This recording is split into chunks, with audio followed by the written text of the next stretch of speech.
कहानी गुरूर का अंजाम। एक बार एक बड़े शहर में नोमान नाम का ताजिर रहता था। वो निहायत मालदार, चमकता दिमकता और शहर का मशहूर तरीन शख्स था। उसके पास महल नुमा घर, ऊंटों के काफले और तिजारती दुकानों की एक लंबी कतार थी। लेकिन नोमान के दिल में एक खामी थी, गुरूर।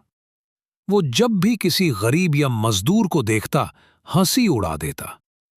अगर कोई जरूरतमंद आकर मदद मांगता तो कहता, अल्लाह ने सबको अकल दी है, मैंने मेहनत की है, तुम भी करो। लोग उसके माल की तारीफ करते तो वो कहता, ये सब मेरी कोशिश का नतीजा है, खुदा का नहीं। एक दिन एक बूढ़ा फकीर उसकी दुकान पर आया। उसने हाथ फैलाया और बोला, बेटा, कुछ सदका दे दो, अल्लाह तुम्हारे माल में बरकत डालेगा। नोमान हंस पड़ा और बोला, बरकत? मुझे तुम्हारी दुआ की जरूरत नहीं, मेरी दौलत खुद बरकत है। फकीर ने सुकून से जवाब दिया, बेटा, गुरूर हमेशा जवाल का दरवाजा खोलता है। जिसने ये दौलत दी है वो एक लम्हे में वापस भी ले सकता है।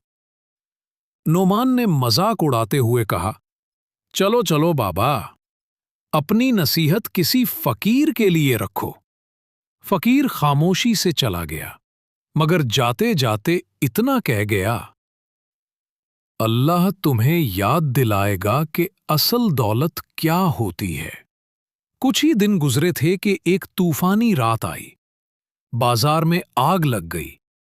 नोमान की सबसे बड़ी गोदाम में शरारा गिरा और पलक झपकते में सारा माल जलकर राख हो गया। आग इतनी तेज थी कि किसी ने कुछ बचा न सका। अगले दिन सूरज निकला तो नोमान का चेहरा बुझा हुआ था। उसने अपनी दुकानों की राख देखी और आंखों में आंसू आ गए। वो बोला, मैंने सब कुछ खो दिया। तभी एक मजदूर जो कभी उसके पास काम करता था आगे बढ़ा और बोला, मालिक, आपने सब कुछ नहीं खोया। आपके पास सांस है, वक्त है, तौबा है। अल्लाह की तरफ लौट आएं। ये अल्फाज उसके दिल पर बिजली की तरह गिरे। नोमान सीधा मस्जिद गया, सजदे में गिरा और आंसुओं से जमीन तर कर दी। वो बोला, ऐ मेरे रब, मैं भूल गया था कि ये सब तेरा दिया हुआ था।